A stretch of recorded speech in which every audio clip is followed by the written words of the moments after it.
ನಮಸ್ತೆ ಸ್ನೇಹಿತರೆ, ಕನ್ನಡ ದೀಪ ಯೂಟ್ಯೂಬ್ ಚಾನಲ್ಗೆ ನಿಮಗೆಲ್ಲರಿಗೂ ಆತ್ಮೀಯವಾದಂಥ ಸ್ವಾಗತವನ್ನು ಕೋರುತ್ತಾ ಇವತ್ತಿನ ಸಂಚಿಕೆಯಲ್ಲಿ ಕಾಲಘಟ್ಟಗಳಲ್ಲಿ ನವೋದಯದ ನಂತರ ಕಾಣಿಸ್ಕೊಂಡಿರುವಂತಹ ಮತ್ತೊಂದು ಪ್ರಮುಖವಾಗಿರುವಂಥ ಕಾಲಘಟ್ಟ ಪ್ರಗತಿಶೀಲ ಸಾಹಿತ್ಯ.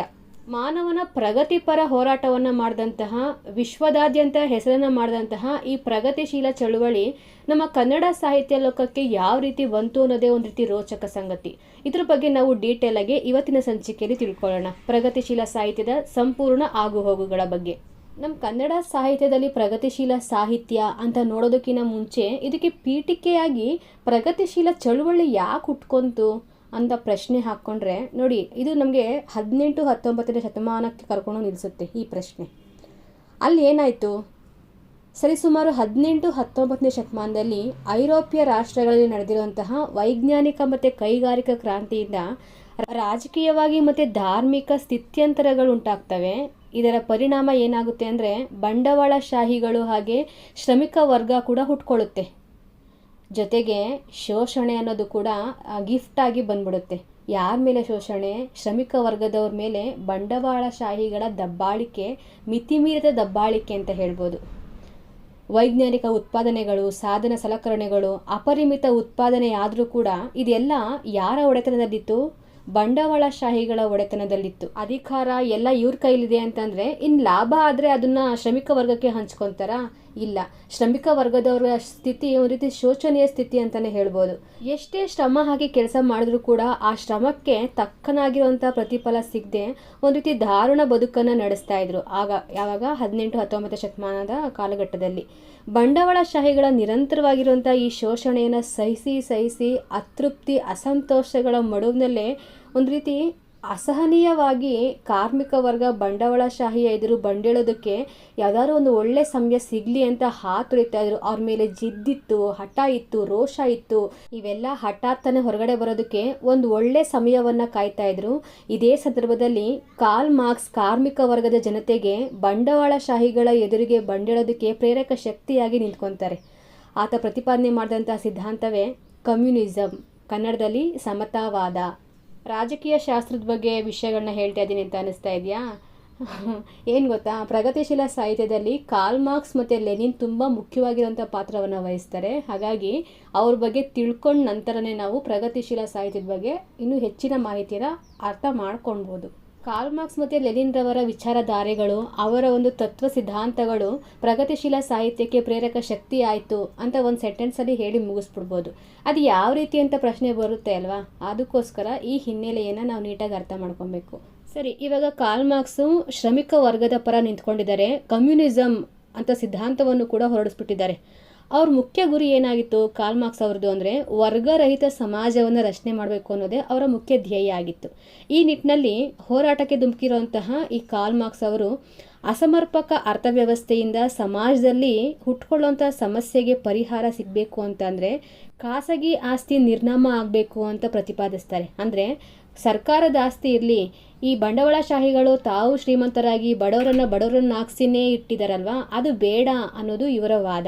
ವೈಜ್ಞಾನಿಕ ಕ್ರಾಂತಿ ಅನ್ನೋದು ಶ್ರೀಮಂತರನ್ನು ಮತ್ತಷ್ಟು ಶ್ರೀಮಂತರನ್ನಾಗಿ ಹಾಗೆ ಬಡವರನ್ನು ಮತ್ತಷ್ಟು ಬಡವರನ್ನಾಗಿ ಮಾಡಿದ್ದು ಹಿಂದಿನ ಜಮೀನ್ದಾರಿ ಮತ್ತು ಗುಲಾಮಗಿರಿ ವ್ಯವಸ್ಥೆಯನ್ನು ಹಿಂದಿಕ್ಕಿ 19ನೇ ಶತಮಾನದಲ್ಲಿ ಅತ್ಯಂತ ಪ್ರಬಲವಾಗಿರುವಂಥ ಬಂಡವಾಳಶಾಹಿ ಬಡವ ಮತ್ತು ಶ್ರೀಮಂತ ಅನ್ನೋ ಎರಡು ಸ್ಪಷ್ಟ ವರ್ಗ ನಿರ್ಮಿಸಿದ್ದನ್ನು ಉಗ್ರವಾಗಿ ಖಂಡಿಸ್ತಾರೆ ಕಾರ್ಲ್ ಮಾರ್ಕ್ಸ್ ರವರು.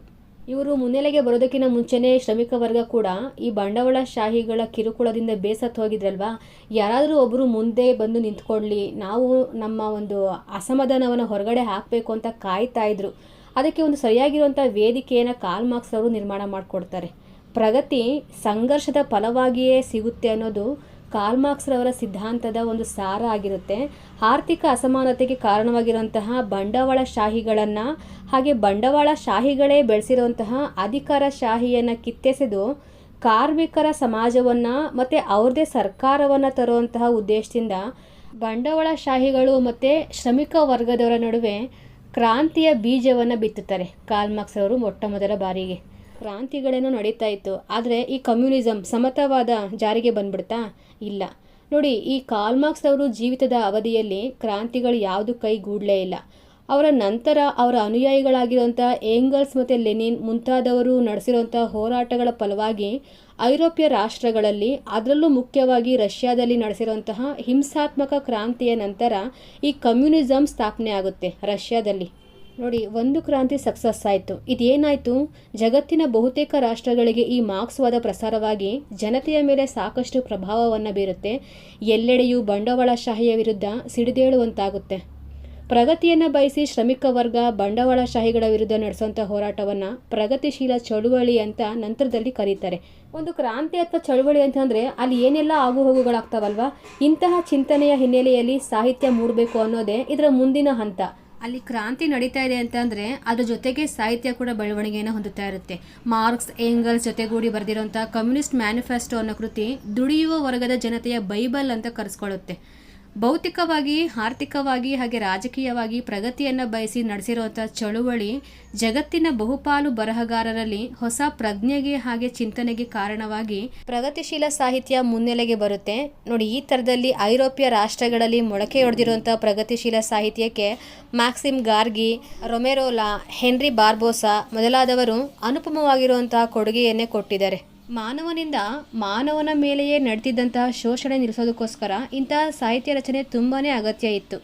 ಜನತೆಯ ಮನಸ್ಸಲ್ಲಿ ಬಹಳ ದೀರ್ಘಕಾಲದಿಂದ ಇದ್ದಂತಹ ನಾವು ಚಿಕ್ಕವರು, ಅವ್ರು ದೊಡ್ಡವರು, ನಾವು ಬಡವರು, ಅವ್ರು ಶ್ರೀಮಂತರು, ನಾವು ಕೀಳು, ಅವ್ರ ಮೇಲು, ಇಂತಹ ಒಂದು ಅಸಮ ಭಾವನೆ ತೊಲಗಬೇಕು ಅನ್ನೋದೇ ಪ್ರಗತಿಶೀಲರ ಮುಖ್ಯ ಗುರಿಯಾಗಿತ್ತು.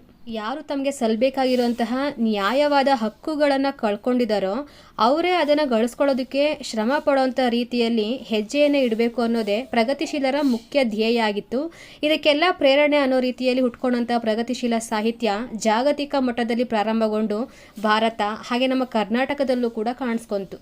ಇಂಗ್ಲೆಂಡಿನ ವಿಶ್ವವಿದ್ಯಾಲಯಗಳಲ್ಲಿ ಓದ್ತಿದ್ದಂತಹ ಭಾರತೀಯ ವಿದ್ಯಾರ್ಥಿಗಳನ್ನು, ಲೇಖಕರನ್ನು, ಬುದ್ಧಿಜೀವಿಗಳನ್ನು ಸೇರಿಸಿ ಪ್ರಗತಿಶೀಲ ಚಳುವಳಿ ಕಟ್ಟುವಂತಹ ಸಾಹಸದಲ್ಲಿ ಮುಲ್ಕ್ರಾಜ್ ಆನಂದ್ ಹಾಗೆ ಸಜ್ಜಾದ್ ಜಾಹೀರ್ ಅವರು ಯಶಸ್ವಿಯಾಗ್ತಾರೆ.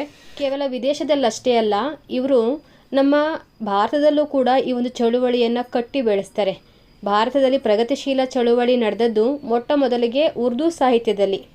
1936ರಲ್ಲಿ ಲಕ್ನೋದಲ್ಲಿ ಹಿಂದಿಯ ಪ್ರಸಿದ್ಧ ಲೇಖಕ ಪ್ರೇಮ್ಚಂದ್ ಹಾಗೆ ರವೀಂದ್ರನಾಥ ಟ್ಯಾಗೋರ್ ಇವರ ಅಧ್ಯಕ್ಷತೆಯಲ್ಲಿ ಅಖಿಲ ಭಾರತ ಪ್ರಗತಿಶೀಲ ಲೇಖಕರ ಸಂಘದ ಮೊದಲ ಅಧಿವೇಶನ ಜರುಗುತ್ತೆ. ನಂತರದಲ್ಲಿ ದೆಹಲಿನಲ್ಲಿ, ಕಲ್ಕತ್ತಾದಲ್ಲೂ ಕೂಡ ಜರುಗುತ್ತೆ. ಆದರೆ ತುಂಬ ಮುಖ್ಯವಾಗಿರುವಂಥದ್ದು 1943ರಲ್ಲಿ ಮುಂಬೈಯಲ್ಲಿ ನಡೆದಿರುವಂಥ ಒಂದು ಅಧಿವೇಶನ, ಅಖಿಲ ಭಾರತ ಪ್ರಗತಿಶೀಲ ಲೇಖಕರ ಸಮ್ಮೇಳನ. ಅದು ಬಹಳ ದೊಡ್ಡ ಪ್ರಮಾಣದಲ್ಲಿ ಈ ಸಮ್ಮೇಳನ ಜರುಗುತ್ತೆ. ನೋಡಿ, ಇಲ್ಲಿ ಭಾರತದ ಪ್ರತಿ ಪ್ರಾಂತ್ಯದ ಸಾಹಿತಿಗಳ, ವಿಚಾರವಾದಿಗಳ, ಚಿಂತಕರ ಹಾಗೆ ಜನತೆಯ ಮೇಲೆ ವಿಶೇಷವಾಗಿರುವಂಥ ಪರಿಣಾಮ ಈ ಸಮ್ಮೇಳನ ಬೀರುತ್ತೆ. ಯಾಕೆ ಅಂದರೆ ದೇಶ ಎದುರಿಸ್ತಾ ಇರುವಂತಹ ಸಮಸ್ಯೆಗಳನ್ನು ಎತ್ತಿ ತೋರಿಸುವಂಥ ಸಮ್ಮೇಳನ ಇದಾಗಿರುತ್ತೆ. ಇದಕ್ಕಿಂತ 3 ಸಮ್ಮೇಳನ ನಡೆದಿತ್ತಲ್ವಾ, ಅದ್ಯಾಕೆ ಮುನ್ನೆಲೆಗೆ ಬರಲಿಲ್ಲ ಅಂತ ಅಂದರೆ, ನೋಡಿ, ಜನಗಳು ಅದನ್ನು ಕಮ್ಯುನಿಸ್ಟ್ ಪರವಾಗಿರುವಂಥ ನಿಲುವನ್ನು ತಾಳಿದ್ರು ಅಂತ ಅಂದ್ಕೊಂಡ್ಬಿಟ್ಟಿದ್ರು. ಇವ್ರಿಗೆ ಭಾರತೀಯತೆಯ ಪರಿಚಯನೇ ಇಲ್ಲ ಅಂತ ಅಂದ್ಕೊಂಡ್ಬಿಟ್ಟಿದ್ರು ಪ್ರಗತಿಶೀಲ ಚಳುವಳಿಯನ್ನು ಮಾಡ್ತಿರೋರಿಗೆ. ಆದರೆ 4ನೇ ಸಮ್ಮೇಳನ ನಡೆಯುವಷ್ಟೊತ್ತಿಗೆ ಪರಿಸ್ಥಿತಿ ಸ್ವಲ್ಪ ಬದಲಾಗಿತ್ತು.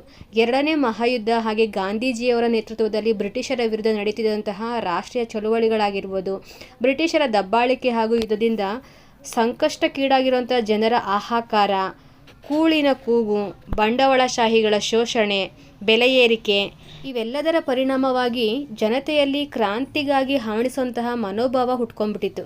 ಈ ಪರಿಸ್ಥಿತಿಯನ್ನು ಅರಿತಂತಹ ಪ್ರಗತಿಶೀಲರು 1943ರ ಮೇ ತಿಂಗಳ 22, 23, 24ರಂದು ಮುಂಬೈಯಲ್ಲಿ ಅಖಿಲ ಭಾರತ ಪ್ರಗತಿಶೀಲ ಲೇಖಕರ 4ನೇ ಸಮ್ಮೇಳನವನ್ನು ಏರ್ಪಡಿಸ್ತಾರೆ. ಈ ಸಮ್ಮೇಳನ ದೊಡ್ಡ ಪ್ರಮಾಣದಲ್ಲಿ ನಡೆದು ಅಖಿಲ ಭಾರತ ಮಟ್ಟದಲ್ಲಿ ಪ್ರಗತಿಶೀಲ ಲೇಖಕರು ತಮ್ಮ ಸಾಂಘಿಕ ಅಸ್ತಿತ್ವವನ್ನು ಪಡೆಯೋದಕ್ಕೆ ಸಹಕಾರಿಯನ್ನು ಮಾಡಿಕೊಡುತ್ತೆ. ಈ ಸಮ್ಮೇಳನ ದೇಶ ಎದುರಿಸುತ್ತಿರುವಂತಹ ಸಮಸ್ಯೆಗಳನ್ನು ಎತ್ತಿ ತೋರಿಸೋದ್ರ ಜೊತೆಗೆ ಆ ಸಮಸ್ಯೆಗಳೆದುರು ಸಾಹಿತಿಯಾದವನು ಮಾಡಬೇಕಾಗಿರುವಂಥ ಕರ್ತವ್ಯ ಏನು ಅನ್ನೋದನ್ನು ಕೂಡ ಈ ಒಂದು ಸಮ್ಮೇಳನದಲ್ಲಿ ಹೇಳ್ತಾರೆ. ಇಲ್ಲಿಂದ ಶುರುವಾಗುತ್ತೆ ಪ್ರತಿ ಪ್ರಾಂತ್ಯದಲ್ಲೂ ಪ್ರಗತಿಶೀಲ ಚಳುವಳಿ ಅನ್ನೋದು. ಸಜ್ಜಾದ್ ಜಾಹೀರ್ ಅವರ ಕಾರ್ಯದರ್ಶಿತ್ವದಲ್ಲಿ ರಚಿತವಾಗಿರುವಂತಹ ಈ ಕಾರ್ಯಕಾರಿ ಸಮಿತಿಗೆ ಭಾರತದ ಪ್ರತಿಯೊಂದು ಪ್ರಾಂತ್ಯಗಳಿಂದಲೂ ಸದಸ್ಯರನ್ನು ನೇಮಕವನ್ನು ಮಾಡ್ತಾರೆ. ನಮ್ಮ ಕರ್ನಾಟಕದಿಂದ VM ಇನಾಂದಾರ್, ಕೃಷ್ಣಕುಮಾರ್ ಕಲ್ಲೂರು ಕಾರ್ಯದರ್ಶಿಗಳಾಗಿ, ಜಹಾಗೀರ್ದಾರ್ ಸದಸ್ಯರಾಗಿ ಆಯ್ಕೆಯಾಗ್ತಾರೆ. ಈ ಮುಂಬೈ ಸಮ್ಮೇಳನದಲ್ಲೇ ನಮಗೆ ಬೇಸರ ತರಿಸುವಂತಹ ಮತ್ತೊಂದು ಸಂಗತಿ ಕೂಡ ಅಡಗಿದೆ. ಅದೇನು ಅಂದರೆ ಪ್ರಗತಿಶೀಲ ಸಾಹಿತ್ಯದ ಅಸ್ತಿತ್ವದ ಬಿರುಕು ಇಲ್ಲೇ ಉಂಟಾಗಿದ್ದು. ಕಮ್ಯುನಿಸ್ಟರ ಸಮ್ಮೇಳನ ಅಂತ ಇದನ್ನು ಕೆಲವರು ದೂರ್ತಾರೆ. ಇದನ್ನು ನಾನು ಕೊನೆಯದಾಗಿ ಹೇಳ್ತೀನಿ, ಯಾಕೆ ಈ ಒಂದು ಸಾಹಿತ್ಯ ಬಹಳ ಬೇಗ ಬಂದು ಬೇಗನೆ ಅವನತಿಯತ್ತ ಜರುಗ್ತು ಅಂತ. ಸರಿ, ನಮ್ಮ ಕರ್ನಾಟಕದಲ್ಲಿ ಪ್ರಗತಿಶೀಲ ಸಾಹಿತ್ಯ ಅಂತ ನೋಡಿದಾಗ ನಮ್ಮ ಕನ್ನಡ ನಾಡಲ್ಲಿ ಈ ಚಳುವಳಿಯ ನಾಯಕತ್ವವನ್ನು ವಹಿಸಿದವರು ಆನಕ್ರೂರವರು. ನವೋದಯ ಸಾಹಿತಿಗಳು ರಮ್ಯವಾದವನ್ನು ಪೋಷಿಸೋದ್ರ ಜೊತೆಗೆ ಮಡಿವಂತಿಕೆಯ ಸಾಹಿತ್ಯ ಅಂತ ಹೇಳ್ಬೋದು ಅದನ್ನು. ಅದೇ ಪ್ರಗತಿಶೀಲರು ವಾಸ್ತವಿಕತೆಯತ್ತ ಸಾಹಿತ್ಯದ ಮುಖವನ್ನು ತಿರುಗಿಸ್ತಾರೆ. ನವೋದಯದ ಅಲ್ಪ ಸ್ವಲ್ಪ ಮಡಿತನವನ್ನು ನೀಗಿ ಸಮಾಜದ ಸುಧಾರಣೆಯನ್ನು ಮುಖ್ಯ ಗುರಿಯಾಗಿಟ್ಕೊಂಡು ಕಾವ್ಯ ರಚನೆಯನ್ನು ಮಾಡ್ತಾರೆ ಪ್ರಗತಿಶೀಲ ಸಾಹಿತ್ಯದಲ್ಲಿ. ಮುಂಬೈ ಸಮ್ಮೇಳನದಿಂದ ಈ ಪ್ರಾಂತ್ಯ ಮಟ್ಟದಲ್ಲಿ ಪ್ರಗತಿಶೀಲ ಬರಹಗಾರರ ಸಂಘಗಳು ಅಸ್ತಿತ್ವಕ್ಕೆ ಬಂತು ಅಂತ ಆಗಲೇ ಹೇಳಿದೆ ಅಲ್ವಾ. 1943ರಲ್ಲಿ ಆನಕ್ರೂ ನೇತೃತ್ವದಲ್ಲಿ ಕರ್ನಾಟಕದಲ್ಲೂ ಕೂಡ ಪ್ರಗತಿಶೀಲ ಚಳುವಳಿ ಶುರುವಾಯಿತು. ಈ ಸಂಘದಲ್ಲಿ ಯಾರ್ಯಾರಿದ್ರು ಅಂತಂದರೆ ನೋಡಿ, ನಾಡಿಗೇರ್ ಕೃಷ್ಣರಾಯ ಮತ್ತು ಅನಂತ ಪದ್ಮನಾಭ ಅವರು ಕಾರ್ಯದರ್ಶಿಗಳಾಗಿ ಸೇರಿಕೊಂಡ್ರೆ, ದೇವುಡು, ಭಾರದ್ವಾಜ, ಅರ್ಚಕ ವೆಂಕಟೇಶ, ನಿರಂಜನ, ತಾರಾಸು, ಕಟ್ಟಿಮನಿ, ಚನ್ನಬಸಪ್ಪ, ಬೀಚಿ, ಪಾಟೀಲ್ ಪುಟ್ಟಪ್ಪ, MG ನಂಜುಂಡಾರಾಧ್ಯ, ಕುಮಾರ ವೆಂಕಣ್ಣ ಇವರೆಲ್ಲ ಈ ಸಂಘದ ಪ್ರಮುಖರಾಗಿ ಕೆಲಸವನ್ನು ಮಾಡ್ತಾ ಇದ್ದಂಥವ್ರು. ಕರ್ನಾಟಕದಲ್ಲಿ ಈ ಸಂಘಕ್ಕೆ ಚಾಲನೆ ನೀಡಿ ಒಂದು ಮುಖ್ಯ ಧ್ಯೇಯವನ್ನು ಹೊರಡಿಸ್ತಾರೆ. ಅದೇನು ಅಂದರೆ, ಸಾಹಿತ್ಯ ಮತ್ತು ಕಲಾರಂಗ ನಿತ್ಯ ಜೀವನದ ಅಂಗವಾಗಬೇಕು. ಕಲೆಗಾಗಿ ಕಲೆ ದೈವಿಕವಾದದ್ದು, ಅದು ಮನಸ್ಸಿಗೆ ನೆಮ್ಮದಿ ತರುವ ಸಾಧನ ಎಂಬ ಕಲ್ಪನೆಗಳನ್ನು ನಾವು ಒಪ್ಪೋದಿಲ್ಲ. ಕೃತಿಯಲ್ಲಿ ವ್ಯಕ್ತವಾಗುವಂಥ ಅಭಿಮತಕ್ಕೆ ಅಧಿಕ ಪ್ರಾಧಾನ್ಯ. ಮಹಾರಾಜರ ಮೇಲಿನ ಮಹಾಕಾವ್ಯಕ್ಕಿಂತ ದುಡಿಯುವ ಬಡವನ ಬದುಕಿನ ಲಾವಣಿ ನಮ್ಮ ದೃಷ್ಟಿಯಲ್ಲಿ ಮಹತ್ವವಾದದ್ದು ಎಂಬ ಧೋರಣೆಯನ್ನು ಈ ಸಾಹಿತ್ಯ ಲೋಕದಲ್ಲಿ ಇಟ್ಕೊಂಡು ಕೃತಿಗಳ ರಚನೆಯನ್ನು ಮಾಡ್ತಾರೆ. ಹಳೆಯ ಸಂಪ್ರದಾಯಗಳನ್ನು ಮುರಿದು ವಸ್ತು, ನಿರೂಪಣೆ, ಶೈಲಿ ಎಲ್ಲದರಲ್ಲೂ ಕೂಡ ಹೊಸತನ ಸಾಧಿಸಬೇಕು, ಹೊಸ ಹಾದಿಯನ್ನು ತುಳಿಬೇಕು. ಇದು ಪ್ರಗತಿಶೀಲರ ಒಂದು ಮುಖ್ಯ ಪ್ರತಿಪಾದನೆಯಾಗಿದ್ದು. ಕವಿಯಾಗಿರೋನು ಯಾವ ರೀತಿ ಇರಬೇಕು? ಆತ ಕೇವಲ ಭಾವನಾ ಪ್ರಪಂಚದಲ್ಲಿ ವಿಹರಿಸದೆ ವಾಸ್ತವಿಕ ನೆಲೆಗಟ್ಟಿನ ಮೇಲೆ ಕವಿ ನಿಂತ್ಕೊಬೇಕು. ಸಾಹಿತ್ಯದ ವಸ್ತು ಜೀವನಕ್ಕೆ ತುಂಬ ಹತ್ತಿರವಾಗಿರಬೇಕು, ವಾಸ್ತವಿಕವಾಗಿರಬೇಕು ಅಂತ ಹೇಳ್ತಾರೆ. ನೋಡಿ, ಪ್ರಗತಿಶೀಲ ಸಾಹಿತ್ಯ ಆಧುನಿಕ ಕನ್ನಡ ಸಾಹಿತ್ಯದಲ್ಲಿ ಆವರೆಗೆ ಕಾಣದಿದ್ದಂತಹ ಒಂದು ಹೊಸ ಕೇಂದ್ರ ಭಾವವೊಂದನ್ನು ತಂದುಕೊಡುತ್ತೆ. ವಾಸ್ತವಿಕತೆಯನ್ನೇ ಕೇಂದ್ರ ಬಿಂದುವಾಗಿ ಇವರು ಸಾಹಿತ್ಯವನ್ನು ರಚನೆ ಮಾಡ್ತಾರೆ. ತಮ್ಮ ಸುತ್ತಮುತ್ತಲ ಸಮಾಜದ ಕೊಳಕನ್ನು ತೊಡೆದು ಹಾಕುವಂಥ ಛಲದಿಂದ ಬರೀತಾರೆ. ಪ್ರಗತಿಶೀಲರು ಗೌರವಸ್ಥರು ಬಚ್ಚಿಡುವಂತಹ ವಿಷಯಗಳನ್ನು ಆರಿಸ್ಕೊಂಡು ಬರೀತಾರೆ. ಆಷಾಢಭೂತಿತನವನ್ನು ಬಯಲಿಗೆಳೆಯುವಂತಹ ರೀತಿಯಲ್ಲಿ ಇವರು ಬರಹಗಳಿರ್ತವೆ. ಮಠಗಳಲ್ಲಿ, ದೇವಾಲಯಗಳಲ್ಲಿ, ಮನೆಗಳಲ್ಲಿ ನಡೆಯುವಂತಹ ಮೋಸ, ದುಷ್ಟ ಆಚಾರಗಳನ್ನು ಬಯಲಿಗೆಳೆಯುವಂಥ ರೀತಿಯಲ್ಲಿ ಬರೀತಾರೆ. ಲೈಂಗಿಕ ಜೀವನದಲ್ಲಿ ಮೋಸ ಹೆಚ್ಚಾದ್ರಿಂದ ಅನೇಕ ಕೃತಿಗಳಿಗೆ ಇದೇ ವಸ್ತುವನ್ನಾಗಿಸಿ ಕೃತಿಯನ್ನು ರಚನೆ ಮಾಡ್ತಾರೆ. ಇಲ್ಲಿವರೆಗೂ ಇಂತಹ ಸಾಹಿತ್ಯ ಬಂದಿತ್ತಾ? ಇಲ್ಲ. ಇಲ್ಲಿ ಹೊಸತನದಲ್ಲಿ ಲೈಂಗಿಕತೆಯನ್ನು ಕೂಡ ಇವರು ವಸ್ತುವನ್ನಾಗಿಸಿ ಕೃತಿಯನ್ನು ಬರೀತಾರೆ. ಆನಕ್ರೂರವರ ನಗ್ನ ಸತ್ಯ, ಶನಿ ಸಂತಾನ, ಸಂಜೆಗತ್ತಲು, ಕಬ್ಬಿಣದ ಕಾಗೆ, ತಾರಾಸುರವರ ಮುಂಜಾವಿನಿಂದ ಮುಂಜಾವು, ಬಸವರಾಜ ಕಟ್ಟಿಮನಿಯವರ ಜರತಾರಿ ಜಗದ್ಗುರು, ಮೋಹದ ಬಲೆಯಲ್ಲಿ, ಜ್ವಾಲಾಮುಖಿಯ ಮೇಲೆ, ಅರ್ಚಕ ವೆಂಕಟೇಶರವರ ಅಸ್ಥಿ ಪಂಜರ, ಇವೆಲ್ಲ ಈಗ ಹೇಳಿದ್ನಲ್ವಾ ಯಾವೆಲ್ಲ ವಸ್ತುವಾಗಿದ್ದೋ ಕೃತಿಗಳಿಗೆ ಅಂತ, ಅದಕ್ಕೆ ಒಂದು ಬೆಸ್ಟ್ ಎಕ್ಸಾಂಪಲ್ ಆಗಿರುವಂಥ ಕೃತಿಗಳು. ಈ ಎಲ್ಲ ಕೃತಿಗಳ ಮುಖ್ಯ ಉದ್ದೇಶ ಏನು ಅಂದರೆ, ಜೀವನದ ನಗ್ನ ಸತ್ಯವನ್ನು ಜನಸಾಮಾನ್ಯರಿಗೆ ತಿಳಿಸುವಂಥದ್ದು. ಸಮಾಜದ ಮೇಲಿನ ಕೊಳಕು ಮಸುಕನ್ನೆಳೆದು ದೀನರ, ದಲಿತರ ಶೋಷಣೆಗಳು ಹೇಗೆ ನಡೀತಾ ಇದ್ದಾವೆ ಅನ್ನೋದನ್ನು ಜನಗಳಿಗೆ ತೋರಿಸೋದಕ್ಕೆ ಅಂತಲೇ ಪ್ರಗತಿಶೀಲರು ಇಂತಹ ವಸ್ತುಗಳನ್ನು ಕೃತಿಯಾಗಿಸಿದ್ದಾರೆ. ನವೋದಯ ಲೇಖಕರಂತೆ ಪ್ರಗತಿಶೀಲರು ಕೂಡ ಬದುಕು ಸ್ವೀಕಾರಾರ್ಹ ಅಂತಲೇ ನಂಬಿ ಬರೀತಾರೆ. ಬದುಕನ್ನು ಶುಭ್ರವಾಗಿಸಿ ಇಟ್ಕೊಬೇಕು ಅಂತಲೂ ಕೂಡ ಅವರು ಕಳಕಳಿಯ ಮನವಿಯನ್ನು ಮಾಡ್ಕೊತಾರೆ. ಅದನ್ನು ಹದಗೆಡಿಸ್ಕೊಬಾರ್ದು, ಬದುಕು ಪವಿತ್ರವಾಗಿರುವಂಥದ್ದು ಅಂತ. ಒಂದು ಬೇಸರದ ಸಂಗತಿ ಏನು ಅಂದರೆ, ಇವರು ಕಾದಂಬರಿ ಮತ್ತು ಸಣ್ಣ ಕಥೆಗಳಿಗೆ ಸೀಮಿತವಾಗಿರುವಂಥದ್ದು. ಅತಿ ಹೆಚ್ಚಿನ ಸಾಹಿತ್ಯ ಕೃಷಿ ಇವೆರಡು ಪ್ರಕಾರಗಳಲ್ಲಿ ನಡೆದಿರುವಂಥದ್ದು. ಪ್ರಗತಿಶೀಲ ಸಾಹಿತ್ಯದಲ್ಲಿ ಅತ್ಯಂತ ಚಿಕ್ಕ ಕಾಲಘಟ್ಟ ಪ್ರಗತಿಶೀಲ ಸಾಹಿತ್ಯದ್ದು. ನವೋದಯ ಸಾಹಿತ್ಯ ಹಾಗೆ ನವ್ಯ ಸಾಹಿತ್ಯದ ನಡುವೆ ಕಂಡುಬರುವಂಥದ್ದು. ಕೇವಲ 5-6 ವರ್ಷಗಳಷ್ಟೇ ಜೀವಿಸಿದಂತಹ. ಇದು ನಂತರದಲ್ಲಿ ಇಲ್ವಾ ಅಂದರೆ ಇದ್ದರೂ ಕೆಲವೊಂದಿಷ್ಟು ಕವಿಗಳು, ಆದರೆ ತುಂಬ ಪ್ರಕಾಶಮಾನವಾಗಿ ಉಜ್ವಲವಾಗಿ ಪ್ರಜ್ವಲಿಸಿದಂತಹ ಕಾಲಘಟ್ಟ ಈ ಪ್ರಗತಿಶೀಲ ಅಂದರೆ ಒಂದು 5-6 ವರ್ಷಗಳಷ್ಟೇ. ಇವರು ಬರೆದಿರುವಂಥ ಕೃತಿಗಳಲ್ಲಿ ಓದುಗರಿಗೆ ದಕ್ಕಿರುವಂಥ ಅನುಭವ ಒಂದು ರೀತಿ ಹೊಸದು. ಸಾಹಿತ್ಯದ ಭಾಷೆನೂ ಕೂಡ ಹೊಸದೇನೆ. ಸಂಕೋಚವನ್ನು ಬಿಟ್ಟು ಸನ್ನಿವೇಶಕ್ಕೆ ಅಗತ್ಯವಾಗಿರುವಂಥ ಪದಗಳ ಬಳಕೆಯನ್ನು ಮಾಡ್ತಾರೆ ಇವರು. ಇಲ್ಲಿವರೆಗೂ ಇಂತಹ ರೀತಿಯ ಧೈರ್ಯವನ್ನು ಯಾರೂ ಮಾಡಿರಲಿಲ್ಲ. ಅದು ಕೆಲವೊಂದು ಪದಗಳು ಕೇಳೋದಕ್ಕೆ ನಮಗೆ ತುಂಬ ಕೆಟ್ಟದ್ದು ಅನಿಸಿದ್ರು ಕೂಡ ಸನ್ನಿವೇಶಕ್ಕೆ ತಕ್ಕನಾಗಿರುವಂಥ ಪದಗಳನ್ನೇ ಇಲ್ಲಿ ಬಳಕೆ ಮಾಡಿದ್ದಾರೆ. ಬಸವರಾಜ ಕಟ್ಟಿಮನಿಯವ್ರದ್ದು, ನಿರಂಜನ ಅವ್ರದ್ದು ಸಣ್ಣ ಪುಟ್ಟ ಕಥೆಗಳನ್ನು ಓದಿ ಅಲ್ಲಿ ನಿಮಗೆ ಅರ್ಥ ಆಗುತ್ತೆ ನಿಮಗೆ ಯಾವ ಥರ ಪದ ಪ್ರಯೋಗ ಮಾಡಿದ್ದಾರೆ ಅಂತ. ಸರಿ, ಇದು ಬಿಡಿ. ಇವರು ನವೋದಯ ಕಾಲಘಟ್ಟದಲ್ಲಿ ನವೋದಯ ಕವಿಗಳೆಲ್ಲ ಭಾರತದ ಆಚೆ ಅಂತ ಅಂದರೆ ಅವ್ರು ಅಲ್ಲಿವರೆಗೂ ಕಣ್ಣು ಹಾಯಿಸಿದ್ರು. ಕನ್ನಡಿಗನ ದಿಗಂತ ಬಹುಮಟ್ಟಿಗೆ ಇಂಗ್ಲೆಂಡಿಗಷ್ಟೇ ಸೀಮಿತ ಆಗಿತ್ತು. ಅದು ಬಿಟ್ಟು ಅದರ ಆಚೆ ಯಾವುದೇ ಸಾಹಿತ್ಯ ಅವರು ಅಷ್ಟಾಗಿ ಗಮನಿಸಲಿಲ್ಲ. ಆದರೆ ಇಲ್ಲಿ ಪ್ರಗತಿಶೀಲ ಸಾಹಿತ್ಯದಲ್ಲಿ ಫ್ಲೇಬೆ, ಮೋಪಾಸ, ಇಬ್ಸನ್ನು, ಅಲೆಕ್ಸಾಂಡರ್ ಕ್ಯೂಪ್ರಿಸು, ಮಯಕೋವಾಸ್ಕಿ, ಗಾರ್ಗಿ, ವಾಲ್ಟೇರ್ ಮೊದಲಾದ ಯುರೋಪಿಯನ್ ಸಾಹಿತ್ಯದ ಕೆಲವು ಅತಿರಥ ಮಹಾರಥರಲ್ಲಿ ಪ್ರಗತಿಶೀಲ ಸಾಹಿತಿಗಳು ಆಸಕ್ತಿಯನ್ನು ತಾಳಿದ್ರು. ಇಂಗ್ಲೆಂಡಿನ ಆಚೆ ಕಣ್ಣು ಹಾಯಿಸಿದ್ರು ಅಂದರೆ ತಪ್ಪಾಗೋದಿಲ್ಲ ನೋಡಿ.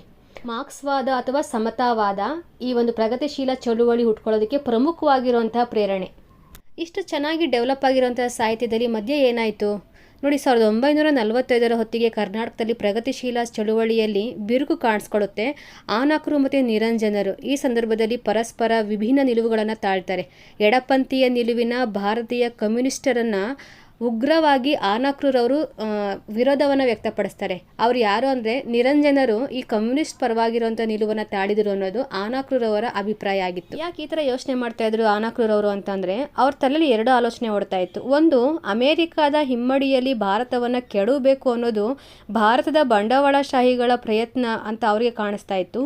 ಇನ್ನೊಂದು ಕಡೆ ಇಲ್ಲಿ ಕಮ್ಯುನಿಸ್ಟ್ ಅವರ ಒಂದು ವಾದ ನಡೀತಾ ಇತ್ತಲ್ವಾ ಪ್ರಗತಿಶೀಲ ಸಾಹಿತ್ಯದಲ್ಲಿ, ರಷ್ಯಾದ ಇಮ್ಮಡಿಯ ಕೆಳಗೆ ಭಾರತವನ್ನು ಹಾಕಬೇಕು ಅಂದರೆ ಅವ್ರ ಕಾಲ ಕೆಳಗಡೆ ಈ ಭಾರತವನ್ನು ತಗೊಂಡೋಗಿ ಹಾಕಬೇಕು ಅಂತ ಕಮ್ಯುನಿಸ್ಟರ್ ಪ್ರಯತ್ನವನ್ನು ಪಡ್ತಾ ಇದ್ದಾರೆ ಅಂತ ಆನಕ್ರೂರವರು ಯೋಚನೆ ಮಾಡಿದರು. ಹಾಗಾಗಿ ಈ ಪ್ರಗತಿಶೀಲ ಸಾಹಿತ್ಯದಲ್ಲಿ ನಂತರದಲ್ಲಿ ಆನಕ್ರೂರವ್ರದ್ದೇ ಒಂದು ಬಣ ಆಗುತ್ತೆ, ನಿರಂಜನ ಅವ್ರ ಫಾಲೋವರ್ಸೇ ಒಂದು ಬಣವಾಗಿ ರೂಪುಗೊಳ್ತಾರೆ.